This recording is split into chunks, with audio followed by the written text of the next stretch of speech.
ગુજરાતમાં એક તરફ ભાજપ સરકાર એવા દાવાઓ કરે છે કે મધ્યમ વર્ગ માટે કામ કરીએ છીએ, ગરીબ વર્ગ માટે કામ કરીએ છીએ, આટલા કામ કરશું તો વિકસિત બનશું, એકદમ વિકાસશીલ ગુજરાતને બનાવશું, પરંતુ ચિત્ર કંઈક અલગ જ છે.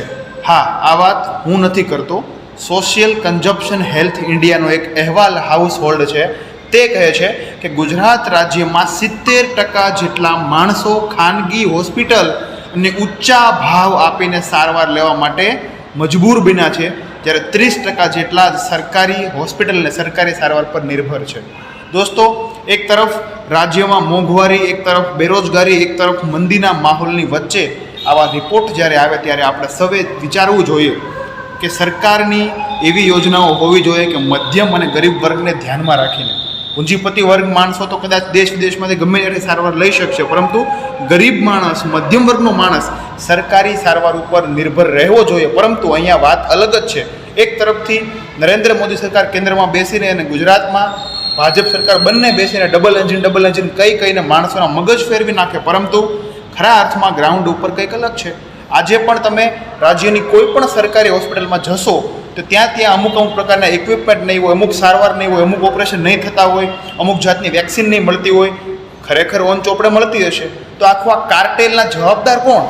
તમે શું વિચારો છો કે જેમ એક હથિયારોના કાર્ટેલ હોય છે કે આ સરહદથી પહોંચાડે, ડ્રગ્સના કાર્ટેલ હોય છે, શું હેલ્થ માફિયાઓનો પણ કાર્ટેલ હોય છે કે અહીંથી આટલું કમિશન આને મળે, આ મંત્રીને મળે, આ સચિવને મળે, આ ક્લાસરૂમ ઓફિસરને મળે, આ ડૉક્ટરથી, આ સારવારથી આખું એક કાર્ટેલ ઊભું થતું હોય છે અને અંતે ક્યાંક અને ક્યાંક ભાજપના માણસોના પેટ સુધી આ કાર્ટેલ પહોંચતું હોય છે, જેને હેલ્થ માફિયા કાર્ટેલ કહેવાય છે. આવું હું નથી કહેતો, એક અહેવાલ કહે છે, જે અહેવાલમાં 70% જેટલા દર્દીઓ ફક્ત ને ફક્ત પૈસા હોય કે નહીં પરંતુ ખાનગી સારવાર લેવા મજબૂર છે. દોસ્તો, બહુ વિચારવું પડશે કે એક તરફથી આપણે એવું કહીએ છીએ કે મધ્યમ અને ગરીબ માણસોને આપણે વહારે છીએ અને બીજી તરફ તેમના ગાલે તમાચા, આવા મોંઘવારીના ભાર રૂપે, આવા ખાનગી હોસ્પિટલના અતિ ઊંચા ભાવ, એ ભાવમાં માત્ર ને માત્ર ભાજપના માણસોના પેટ ભરાય છે અને આ કાર્ટેલના માધ્યમથી અમુક પૂંજીપતિ વર્ગ કે જેને બિઝનેસ એક ધંધો બનાવીને બેઠા છે.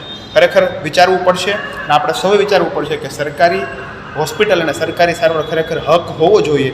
એ જ સમયમાં માત્ર ને માત્ર ખાનગીકરણ શા માટે? મારો સવાલ ભાજપ સરકારને છે કે એક તરફથી ખાનગીકરણને પ્રોત્સાહન આપો છો અને બીજી તરફ મધ્યમ અને ગરીબ વર્ગના વહારાની વાતો કરો છો. તમને શરમ આવી જોઈએ. મારી વાત દરેક લોકો સુધી ખાસ પહોંચાડજો. જય હિન્દ, જય ભારત.